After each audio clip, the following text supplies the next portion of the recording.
right there at the beginning, it said, the football gods are seemingly always on the Bears' shoulder. They're gonna need to hope that the football gods didn't get lost during the bye week, because this is going to be a good game, a good test, and we haven't beat a winning team, and this would be a great place to start doing that.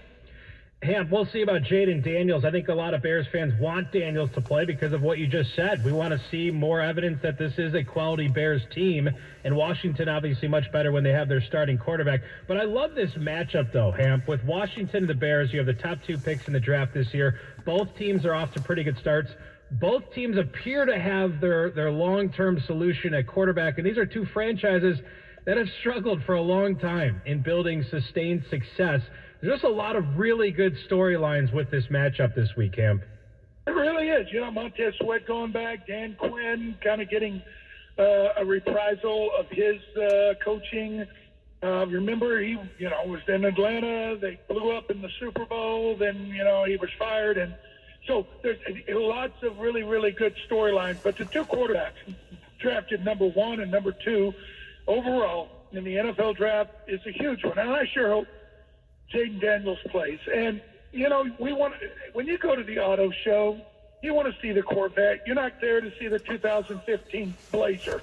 You want to see the Corvette. You want to see the new, the new rig and the goods. And so far, Jaden Daniels has been that. They are the number 1 scoring offense in football. In fact, they're the only team thus far this season over 200 points, and they've got 218. And things didn't really slow down with Marcus Mariota last week, but he is a different cat, and he brings a different vibe. So it would be a great test. But as you said, these two great franchises have not met, with both teams having a winning record since, I think it was 1991.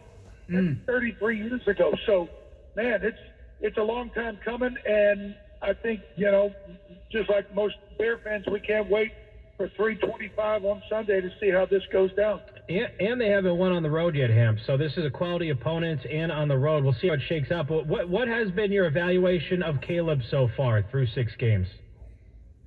Well, obviously, and again, he didn't have the luxury of coming into, a warm cocoon. It was an offensive line in total reconstruction. It was a brand new offensive coordinator. You've got some new receivers. You've got some, different scenarios that you can't just say, oh, well, he was really bad early. No, there was a lot of growing pains, and we've seen the last 2 weeks is at a QBR well over 115, 120, and he's played about as well as you could ever imagine a rookie playing, let alone any quarterback playing, over the last 2 weeks. But as you said, those were 2 games.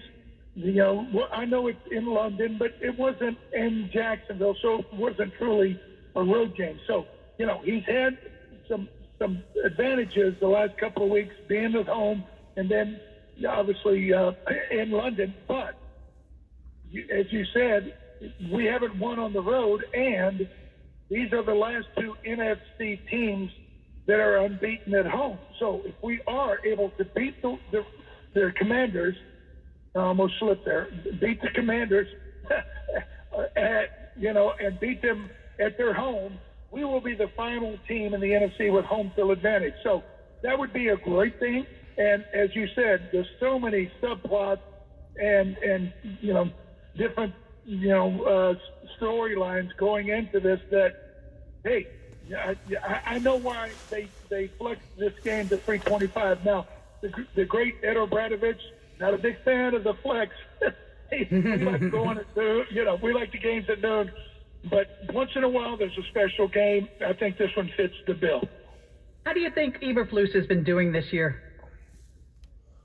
Just like Caleb, he's growing week after week after week. He's a better coach now than he was in September.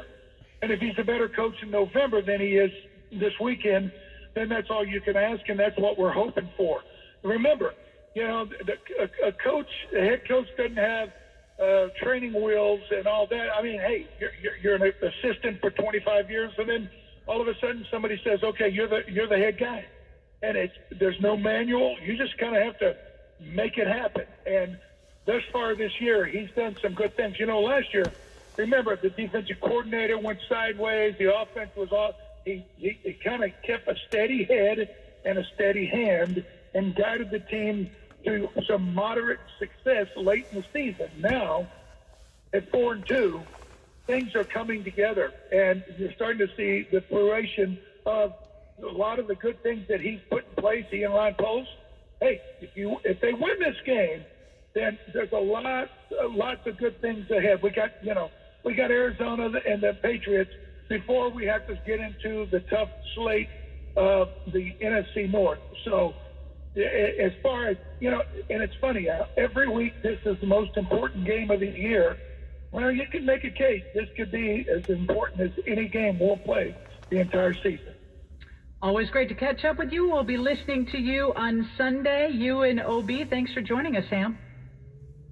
Thank you, Lisa. We start at 2 o'clock and let it all hang out at 3:25 because this is going to be a barn burner.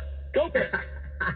Love that. If you have not checked out pre and post game on 720 WGN, honestly, you need to, because those two are a barn burner. All right, news coming up next with Lauren Lapcon, 720 WGN.